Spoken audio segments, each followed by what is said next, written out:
dice que habían llegado a descubrir Oersted en el año 1819 que un conductor que transportaba corriente generaba a su alrededor un campo magnético. A partir de entonces, todos los físicos empezaron a pensar que a la inversa podría generarse corriente con campos magnéticos. Durante muchísimo tiempo no pudieron conseguirlo porque no habían observado que solamente flujos variables en el tiempo producen corrientes eléctricas. ¿Qué es lo que quiero decir con flujos variables en el tiempo? Este es un circuito. Este es un circuito que lo único que tiene conectado es un foquito y enseguida les voy a mostrar cómo, sin que esté conectado a ninguna fuente, este foquito se enciende. ¿Está bien? ¿Qué es lo que Faraday descubre por separado de Henry, porque Faraday estaba en Inglaterra y Henry en Estados Unidos, pero por separado descubren que una variación de flujo magnético en el tiempo, no lo voy a poder sacar porque es muy, es muy duro, es un imán muy potente. Una variación de flujo magnético, sí, sacarlos, así les muestro, después lo volvemos a poner. Una variación de flujo magnético en la superficie que está encerrada por el conductor me produce una corriente que me hace prender el foquito. ¿Se entiende? Entonces, la ley Faraday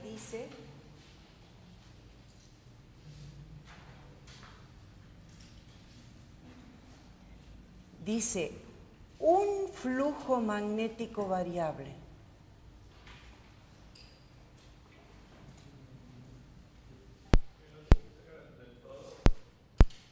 hace que no pegaba el imán ahí. Claro, bueno, esto es lo, ahí está, a ver si lo puedo sacar. Esto es lo difícil de sacar. O sea, este es el imán, el otro es el soporte. ¿Sí? Faraday hacía este experimento, acercaba a un circuito cerrado, pero no con foquito, sino que estaba conectado a un amperímetro, le acercaba un imán y veía que el amperímetro,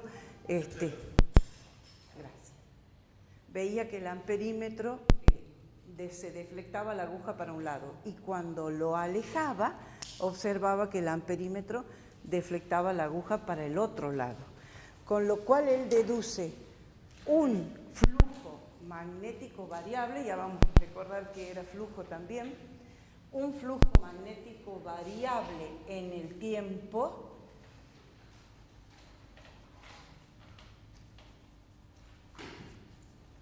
produce una FEM inducida.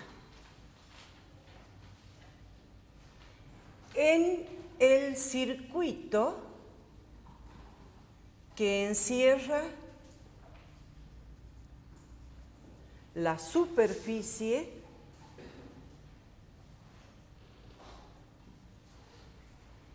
en la que se evalúa el flujo. ¿Se entiende lo que quiero decir? Estoy diciendo, tenemos este enrollamiento de espira que está conectado, por ejemplo, la experiencia de Faraday era conectarlo a un amperímetro, y este amperímetro deflectaba la aguja en un sentido o en otro de acuerdo a que le acerco el imán y las líneas de campo atraviesan esa superficie. ¿Se entiende? O si le alejo el imán, donde las líneas de campo van decreciendo. Bien, entonces recordemos un poquito lo que era el flujo. ¿Se acuerdan que habíamos visto que el flujo magnético era la evaluación del vector campo con respecto al área en la cual estoy evaluando el flujo? Es decir, era la integral del campo magnético escalar el diferencial de área, donde lo que estoy diciendo es que si es una superficie arbitraria, en la que tomo diferentes diferenciales de área, voy a decir que el flujo magnético es la evaluación de la componente del campo en la dirección de la normal por el diferencial de área. Eso significa este producto escalar que estoy poniendo. O sea, en definitiva, si este ángulo entre los dos vectores es θ, esto va a ser la integral de B diferencial de área por el coseno de θ, que es el ángulo comprendido entre el vector normal y el vector campo magnético. ¿Sí? ¿Se entiende? Bueno, habiendo recordado lo que es flujo, entonces volvemos a nuestra ley. Bueno, voy a esperar a que terminen, porque veo que todavía... Hola. Entonces, esto era para recordar lo que era flujo. Volviendo a la ley de Faraday, en términos matemáticos decimos, la FEM inducida es igual a, este signo menos que ahora les voy a explicar, la derivada del flujo magnético con respecto al tiempo. Que esto es lo mismo que decir menos la derivada con respecto al tiempo de la integral. Siempre esta integral es sobre una superficie, pero en este caso ya no es una superficie cerrada como cuando vimos Gauss, sino que es una superficie plana que está contenida entre los alambres del conductor. ¿Está bien? Esta superficie. Entonces es una integral de superficie de B por diferencial de área por el coseno del ángulo comprendido. ¿Está bien? ¿Qué significa este signo menos? Fíjense que les conté recién que cuando Faraday acercaba el imán, la corriente que indicaba el amperímetro tenía signo contrario al de la variación de flujo. ¿Se entiende? Entonces, ese signo menos significa que la FEM inducida es tal que se opone a la variación de flujo que le dio lugar.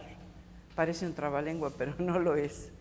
La FEM, ya vamos a hacer un ejemplo, y ahí lo van a entender perfectamente. La FEM inducida es tal que se opone a la variación de flujo que le dio lugar. ¿Se entiende? En el ejemplo lo van a entender mejor.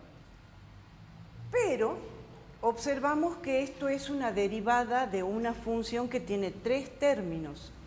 Entonces, por regla de diferenciación o del análisis diferencial, nosotros decimos que la derivada con respecto al tiempo de este término, a ver, hagamos la salvedad. Si el campo magnético es perpendicular a la superficie, ¿sí? Y si podemos considerar que el área es constante en todos los momentos, entonces en vez de esta integral podemos tomar directamente la derivada del campo por el área por el coseno del ángulo comprendido. En cualquier otro caso donde no haya uniformidad, tenemos que utilizar esta ecuación, pero si no podemos utilizar esta. Exacto, esta es si no es uniforme. En cambio esta es teniendo el área y el campo uniforme en toda la sección, ¿no? Por supuesto que el campo magnético en toda la región no es uniforme porque siempre se curva, pero en la superficie subtendida sí. Entonces, en este caso, ¿qué vamos a decir? Como es una función de 3 parámetros, esta derivada puede ser, por ejemplo, campo coseno de θ por la derivada del área con respecto al tiempo. En este caso sería variación de flujo porque cambia el área, ¿sí? Más, por ejemplo, el área constante, el coseno del ángulo también constante y la derivada del campo con respecto al tiempo. Esto es en caso que el campo sea lo que varíe. Y por último, tendríamos el área por el campo por la derivada con respecto al tiempo de coseno de tita. Pero resulta que la derivada con respecto al tiempo de coseno tita es menos seno, ¿sí? Entonces esto quedaría b por coseno tita por diferencial de área sobre diferencial de t más a coseno tita por la derivada del campo con respecto al tiempo menos el área por el campo por el seno, a ver, pongamos un poquito más retirado, por el seno de omega t, y como la derivada del argumento con respecto al tiempo es la velocidad angular omega, este término va multiplicado por ese parámetro. ¿Se entiende? Pero ahora vamos a analizar todos los casos. Vamos a ir mirando qué sucede cuando hay variación de área, cuando hay variación de campo y cuando hay variación de ángulo. ¿Sí? Bien. Continúen escribiendo y yo voy a volver de aquel lado.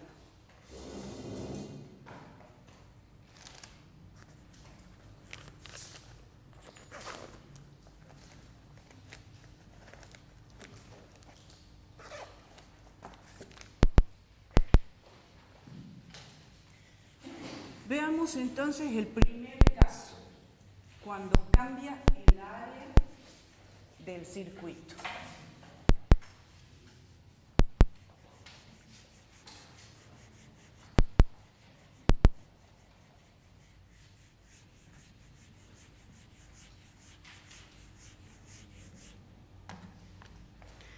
Entonces, vamos a ver. Entonces, el primer caso es variación de área. No se ve.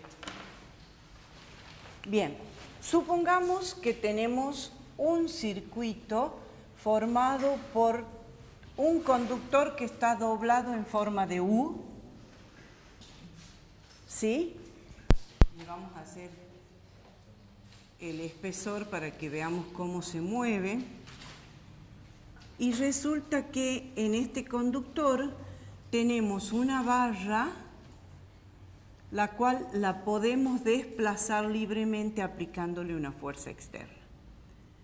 Es decir, le vamos a aplicar acá una fuerza externa para que esta vaya deslizando y el área que está conteniendo el campo magnético va a ser esta que va a ir agrandándose. ¿Se entiende? Vamos a dibujar poco para que no compliquemos el gráfico. Es saliente hacia ustedes. Si nosotros tomamos una carga positiva en el interior de esta barrita, esta carga se va a mover, por efecto de la fuerza magnética, se va a mover con una velocidad hacia allá. ¿Sí? Pero resulta que entonces, como se está moviendo con una cierta velocidad, sobre esa carga va a aparecer una fuerza magnética que va a ser igual a la carga, que es positiva, por esa velocidad y por el campo magnético B. Perdón, a la velocidad. ¿Esto qué significa? Esto significa que la carga está multiplicada por la velocidad que tiene dirección del eje X positivo, o sea, en el versor Y. ¿Está bien? Multiplicado por el campo magnético que es saliente hacia ustedes, o sea que estaría en la dirección Z, ¿sí? O sea, sería multiplicado por el versor K. Por consiguiente, la fuerza magnética, ¿qué dirección va a tener? Fíjense, decimos con la mano derecha, desde la velocidad, ¿no es cierto? Desde la velocidad hacia el campo, o sea, estoy parada al revés para utilizar la mano derecha, desde la velocidad hacia el campo magnético que es saliente hacia ustedes, la fuerza tendría que venir hacia abajo, el eje de la Y. Y bueno, esto está multiplicado entonces por el versor menos J. Con lo cual, ¿qué quiero decir? Que sobre esa carguita apareció una fuerza hacia abajo de origen magnético. ¿Está bien? Y eso va a hacer que la carguita gire en todo el circuito, le llamemos A, B, C, D. ¿Está bien? Entonces, aparece esa fuerza que si la carga estuviera puesta en A y se mueve hasta B, esta fuerza realizaría un trabajo. Ese trabajo, ¿cuánto valdría? Valdría la fuerza, que es menos Q por B y por B. Fíjense que en este caso, como el vector velocidad y el vector campo son perpendiculares, este producto vectorial directamente me da el módulo, porque el seno de 90 es 1, entonces es menos Q por B y por B la fuerza, y por la longitud entre A y B. Le llamemos que esto mide L, ¿sí? Entonces, por la longitud entre A y B. Como nosotros hemos visto que el trabajo por unidad de carga es lo mismo que la FEM, ¿recuerdan? Entonces, esta FEM vale menos Q por B y por L dividido Q, con lo cual finalmente la FEM es igual a menos B por L y por B. Es decir, el movimiento de esta barrita ha generado sobre cada carga, ha generado una FEM que hace que se mueva y genere una corriente. Por consiguiente, esa corriente va a ser igual a la FEM dividida la resistencia de todo el circuito, porque este circuito es conductor, entonces tiene una resistencia como todo material óhmico, ¿sí? Entonces esa corriente va a ser la FEM sobre L. Bien, pero fíjense que si esto hace que aparezca una corriente, quiere decir que inmediatamente va a aparecer sobre cada lado de ese conductor, va a aparecer una fuerza de origen magnético. Fíjense, quiero mostrarles que si aquí estas cargas empiezan a moverse, quiere decir que aparece una corriente en este sentido en todo el conductor. Por lo tanto, aparecería una fuerza magnética como la que hemos estudiado, I por L y por B, pero ¿qué pasa? Como la fuerza magnética es siempre perpendicular a la dirección de flujo, es decir, siempre es perpendicular a la corriente, no generaría trabajo. Entonces, el único conductor que genera trabajo es el conductor AB. ¿Sí? ¿Se entiende? Bien, entonces, las otras, existe la fuerza, pero no genera trabajo, entonces la FEM es solamente generada por el conductor AB. Y por eso se dice que es FEM de movimiento, porque la barrita se va deslizando. ¿Está bien? Bueno, entonces ahora decimos, bueno, pero si realmente la barrita, la fuerza externa, que es la que hace mover la barrita, genera trabajo, entonces hay un trabajo que va a ser realizado por esa fuerza externa al mover, digamos, la barrita desde la posición inicial hasta una posición posterior, que va a ser un diferencial de X. ¿Se entiende? Porque estamos en el eje X. Pero si esta fuerza externa realiza trabajo, quiere decir que las carguitas en el interior también realizan trabajo. Entonces, el trabajo eléctrico, le pongamos así, con el subíndice E para que sepan, es sobre cada una de las carguitas. ¿Qué va a ser? Va a ser justamente la potencia, que recuerdan cuánto era la potencia, I cuadrado por R, multiplicado por el diferencial de T. Recordando que I es igual a B por B y por L dividido R, sacado de acá de la ecuación de la FEM inducida, entonces el trabajo eléctrico va a ser igual a B cuadrado por L y por una sola R. A ver, corriente, no, quedaría el R abajo, ¿no? Porque esto estaría elevado al cuadrado. O sea, es B al cuadrado por B al cuadrado por L al cuadrado, perdón, le puse ahí arriba, sobre R. ¿Se entiende? Y a esto lo tenemos que multiplicar por el diferencial de T. Por el principio de conservación de la energía, ¿qué decimos? El trabajo realizado por la fuerza externa tiene que ser igual al trabajo que realizan sobre las cargas para que se conserve la energía. Entonces, este término es igual que este otro y entonces podemos decir que la fuerza externa por diferencial de X es igual a B al cuadrado por B al cuadrado por L cuadrado sobre R por diferencial de T. Si paso dividiendo el diferencial de T al otro miembro, me queda que la fuerza externa por diferencial de X sobre diferencial de T, que no es otra cosa que la velocidad, es igual a B cuadrado por L cuadrado sobre R. Pero como dijimos que esto es la velocidad, entonces una velocidad se simplifica con la otra. ¿Y qué me queda? Que la fuerza externa entonces es igual a V por B cuadrado por L cuadrado sobre R. ¿Está bien? Bien.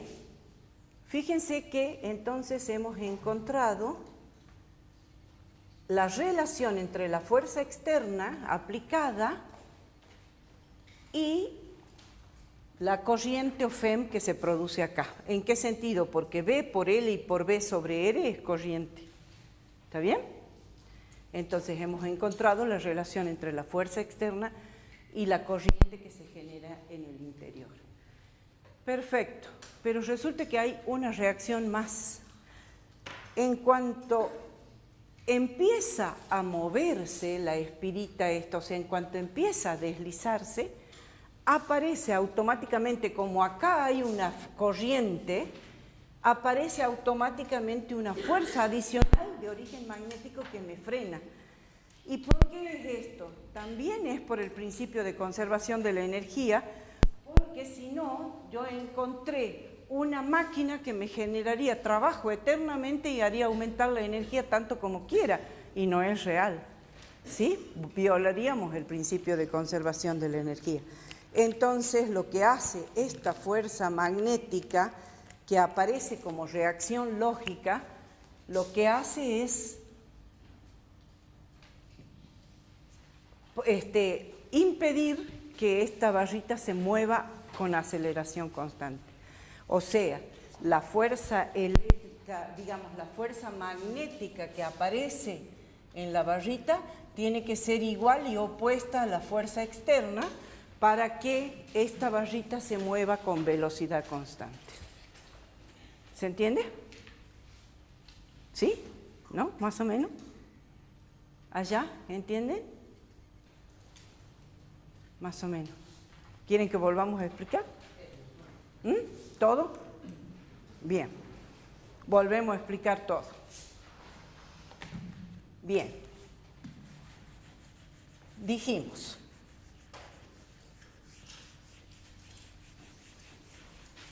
Supongamos que tengo entonces un conductor al que le he dado esa forma de U o de C, como quieran llamarle, y en el cual coloco una barra que se puede deslizar sin fricción. Si puedo deslizar esta barra por efecto de la fuerza externa, sobre cada carga positiva que haya dentro de la barra, va a aparecer una velocidad en la dirección de la fuerza externa. ¿Está bien? Por consiguiente, va a aparecer una fuerza magnética que va a ser igual a la carga por la velocidad vectorial del campo magnético B. Y como la velocidad y el campo son perpendiculares, directamente velocidad y campo son perpendiculares, entonces directamente puedo tomar el módulo de esta fuerza magnética. ¿Está bien?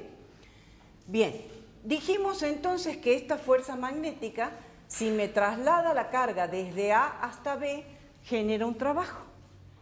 Ese trabajo de mover la carga desde A hasta B es igual a la fuerza, y la fuerza en este caso era negativa por el signo de la mano derecha. ¿Está bien? Es igual a la carga por la velocidad por el campo y por la longitud entre A y B, porque ese es el trabajo. Pero como vimos en tiempos anteriores que el trabajo de ir desde un punto a otro dividido la carga era igual a la FEM, entonces decimos que la FEM es igual a menos Q por B y por L dividido Q. ¿Está bien?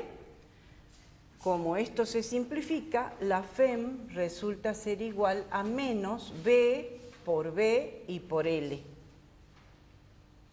Como el hecho de que aparezca una FEM inducida genera una corriente en el circuito, esa corriente va a ser igual a la FEM dividido R. O sea, a B por B y por L dividido R. ¿Bien? Bien. Entonces.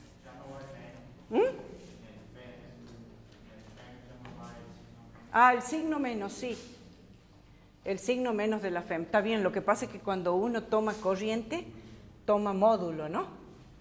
Lo único que vos tienes por convención, que la corriente es positiva cuando va de mayor a menor potencial y negativa en el sentido contrario. Entonces, siempre que se habla de corriente, se toma módulo. Bien, gracias. Sigamos con el relato de qué es lo que sucede, a ver si lo terminan de comprender. Bien, entonces dijimos, aparece esta FEM y como hay una FEM, hay una corriente en todos las barras del conductor. Por supuesto que acá también van a aparecer fuerzas de origen magnético que valen I por L y por B. Pero como esas fuerzas no generan trabajo en el recorrido porque su dirección es perpendicular a la dirección de flujo, entonces no realizan trabajo, entonces solamente sabemos que la FEM está generada por el trabajo que se genera en la barrita AB. Pero entonces dijimos, si la fuerza externa realiza un trabajo para mover la barrita desde la posición A hasta la posición A', si quieren, A', B', ¿sí? ¿Cuánto va a valer ese trabajo? Va a valer la fuerza por el diferencial de X que lo corrí, ¿está bien? Bien, pero ese trabajo tiene que equilibrarse con el trabajo eléctrico que es la potencia por diferencial de T. ¿Cuánto valía la potencia en corriente? Acabamos de terminar con circuitos. I cuadrado por R, ¿no es cierto? Diferencial de T. Como I es B por L sobre R, o sea, como hemos sacado de ahí, I es igual a B por L sobre R, entonces cuando lo elevo aquí al cuadrado, ¿qué me va a quedar? Que el trabajo de la fuerza externa es igual a, y podríamos haber puesto incluso así, ¿no? A I por R por diferencial de T, y esto va a ser igual a I por B y por L sobre R, ¿está bien? por R, y aquí se me simplifica el R, se me simplifica el R, ¿sí? A ver si está bien lo que hice, es I por R, este I es, sí, se simplifica el R, I por diferencial de T. Como el trabajo de la fuerza externa tiene que ser igual y opuesto al trabajo de la parte eléctrica para que no haya, para que se conserve la energía, entonces, ¿qué quiere decir? Que puedo igualar que la fuerza externa por diferencial de X es igual a I por B y por L por diferencial de T. Después reemplazamos el I por su valor y vamos a obtener lo mismo que hace rato, ¿no? Entonces, pasando el diferencial de T dividiendo en el primer miembro, me queda que la fuerza externa por diferencial de X sobre diferencial de T es I por B y por L.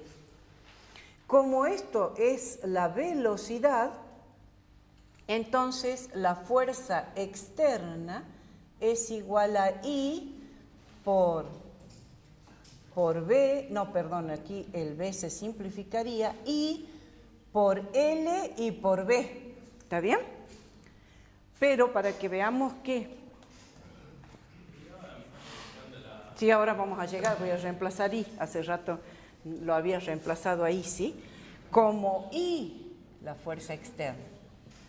Como I es igual a B por L por B sobre R, entonces queda B por L al cuadrado por B al cuadrado sobre R.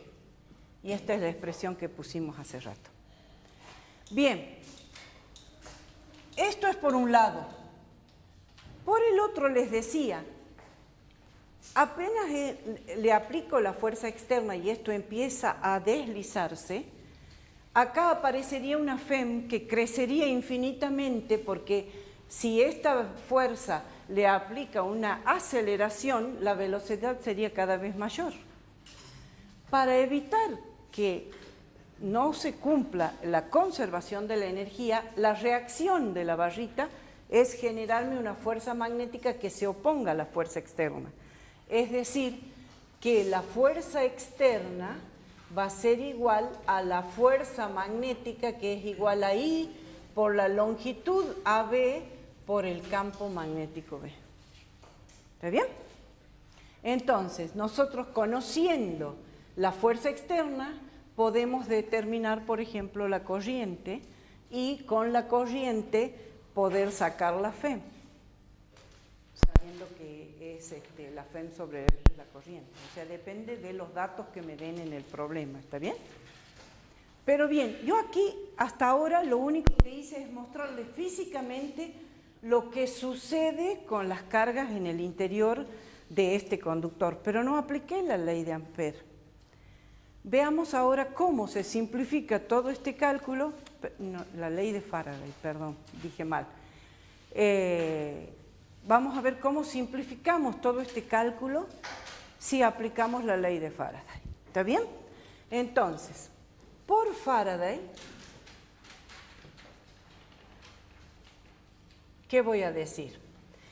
Dijimos que la FEM inducida es menos la derivada del flujo magnético con respecto al tiempo. En este caso, ¿cuánto vale el flujo? Fíjense.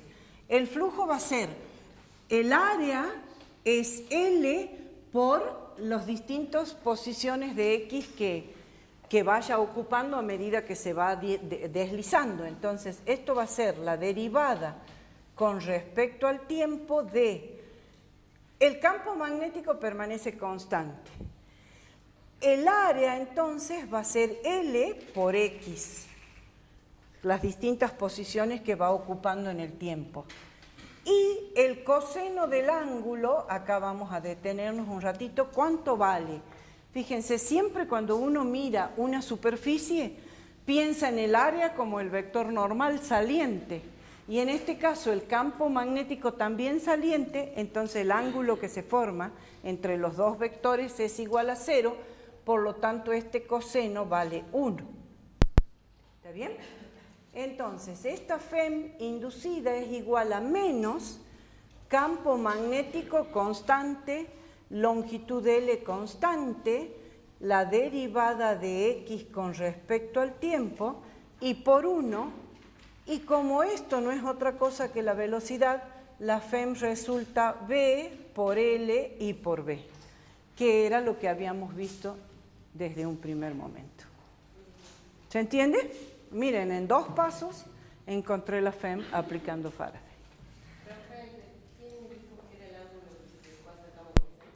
El ángulo es entre el vector normal al área y el campo magnético, que es saliente. Ese es el área. Perdón, el coseno del ángulo comprendido. Habrá otros casos en que el campo sea entrante y el vector normal saliente y el coseno va a valer menos 1. ¿Está bien? Pero ya vamos a ir viendo cada caso. ¿Se entendió hasta acá? ¿Sí? Bien, en este caso también la corriente inducida va a ser igual al módulo de la FEM sobre la resistencia. Pero, ¿qué significa el signo menos? Fíjense, el signo menos me está indicando que el sentido de la corriente inducida es horario. Es decir, por convención, el sentido de la corriente inducida en la dirección de las agujas del reloj es negativo. Y en el caso contrario, la dirección en el sentido antihorario, la corriente es positiva. ¿Sí? Bien, vamos a ver un segundo caso que espero que les ayude a comprender mejor. También de variación de área, debería haber dejado, pero ya lo anotamos. También de variación de área, pero vamos a ir analizando otros elementos que les van a ayudar a comprender mejor. Fíjense entonces, esto sigue siendo variación de área, ¿no?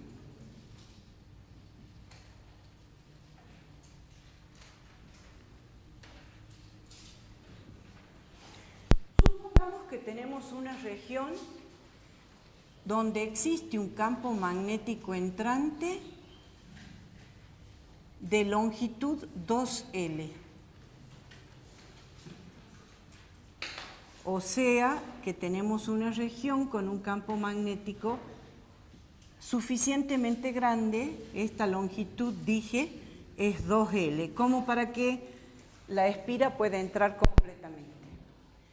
Y supongamos, vamos a borrar de este lado, que tengo una espira de longitud cuadrada, de longitud L, que se está moviendo con una velocidad constante.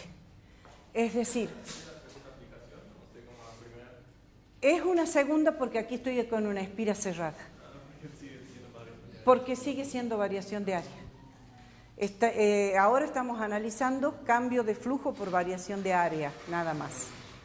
Entonces, supongamos que tengo una espira cerrada de longitud L, sus lados, que se mueve con velocidad constante hacia el campo magnético B.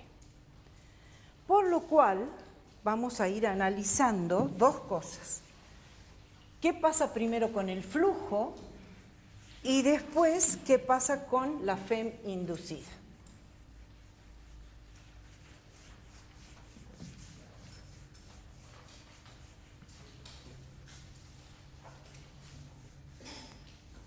Bien.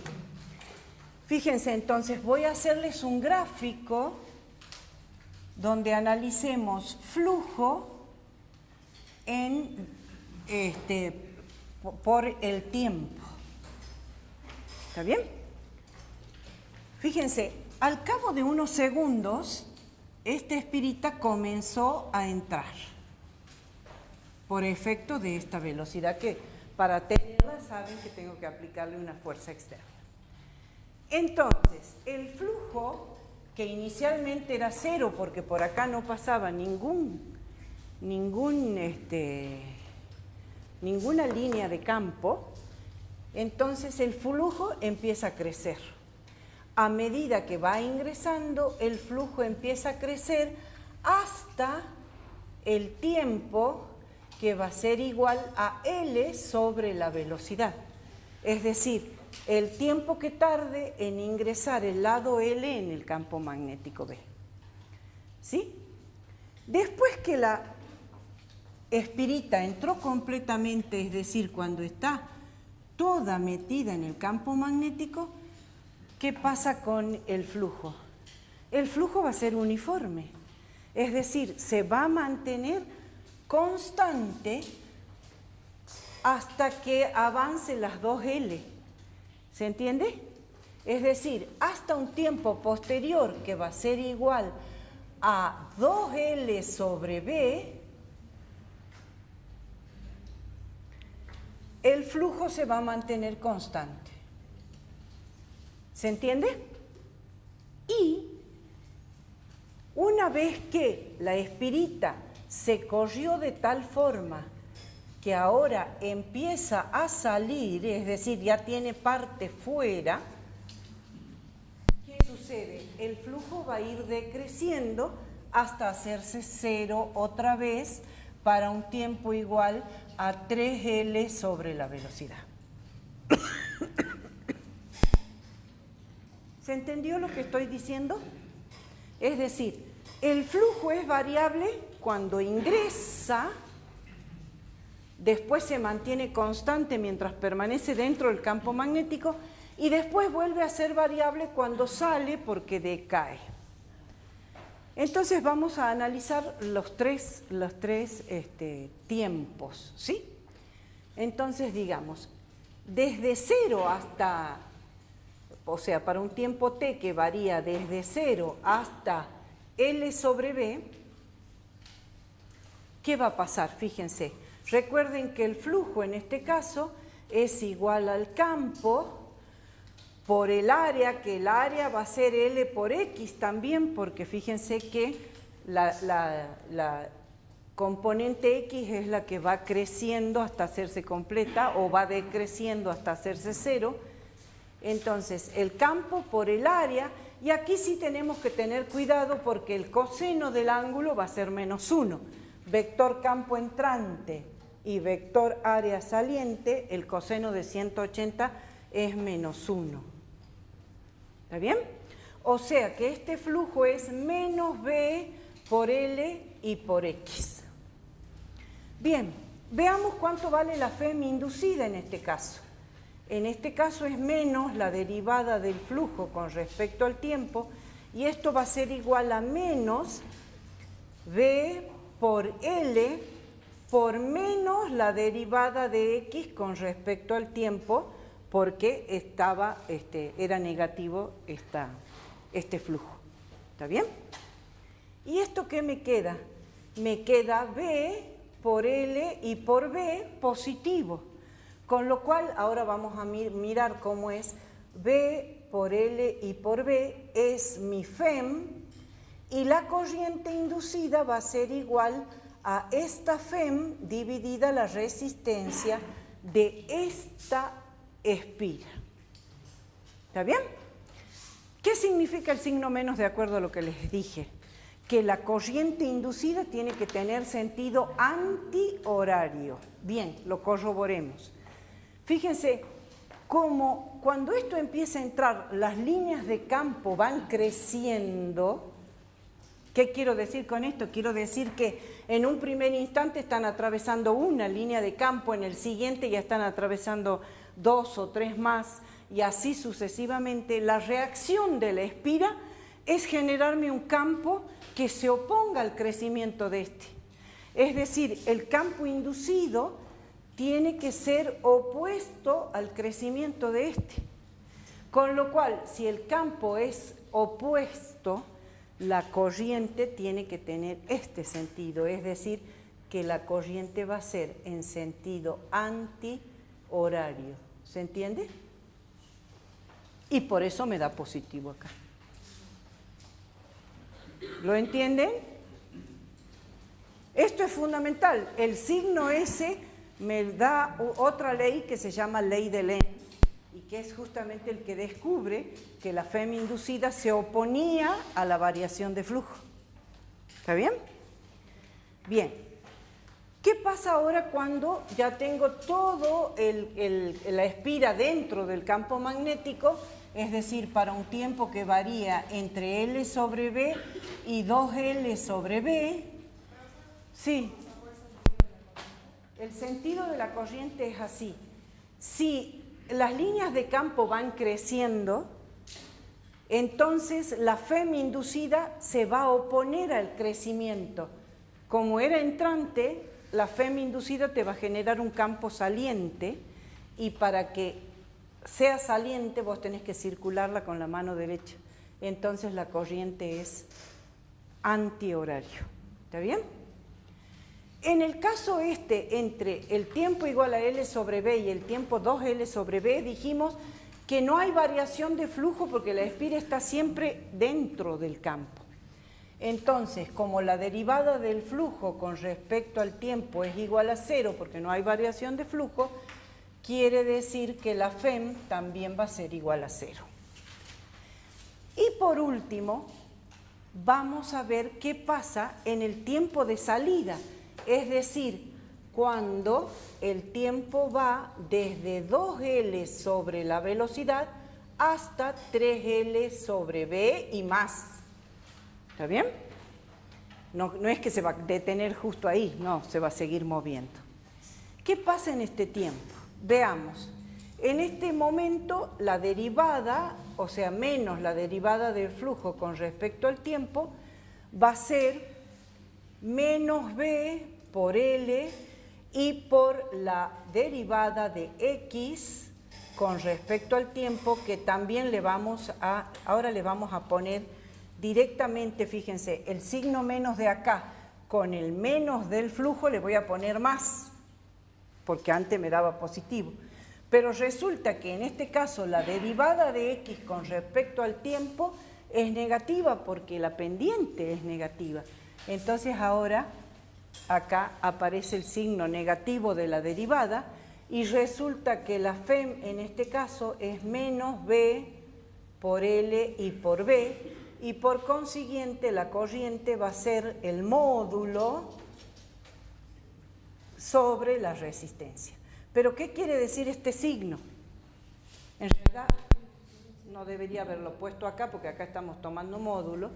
Este signo, ¿qué significa este signo? ¿Sí? Que el sentido va a ser horario. Veamos, corroboremos.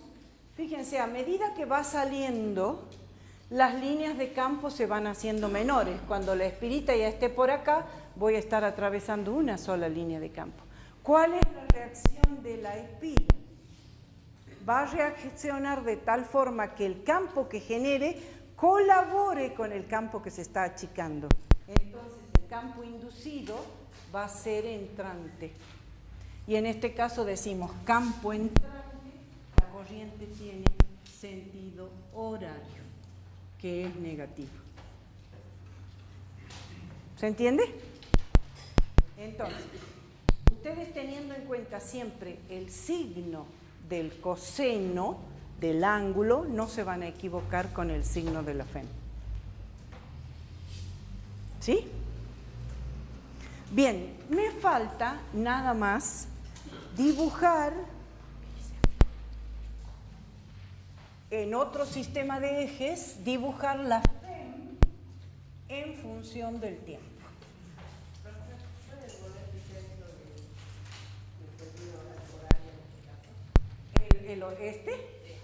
Bueno, como les dije, a medida que la espira va saliendo del campo, las líneas de campo que va cortando son cada vez menores. Por lo tanto, la reacción en la espira es colaborar con ese campo que va decreciendo. Acá, acordate que se oponía. En cambio, acá colabora con el campo que se va achicando. Entonces, para colaborar, tiene que generar un campo entrante. ¿Qué significa campo entrante? Acordate que vos con los dedos de la mano apuntas el campo y con el pulgar circulas la corriente. ¿Está bien? O sea que apuntas ahí y con el pulgar circulas la corriente en sentido horario. ¿Sí? ¿Se entiende? Bien. Entonces ahora digo, vamos a dibujar, termino de borrar acá, la FEM en función del tiempo. La FEM inducida en función del tiempo. Entonces, en un gráfico vamos a poner FEM inducida con respecto al tiempo. Y vemos, bueno, ¿cuánto valía la FEM inducida en la primera parte? Desde 0 hasta L sobre B valía este valor, ¿sí? Entonces dibujamos esa constante. Entre L y 2L sobre B, la FEM era 0. Y entre 2L sobre B y 3L sobre B, la FEM tiene el mismo valor que la anterior, pero negativo. ¿Se entiende? Entonces, estos gráficos me ayudan a entender cómo es la variación de flujo y cómo es la FEM asociada a esa variación de flujo.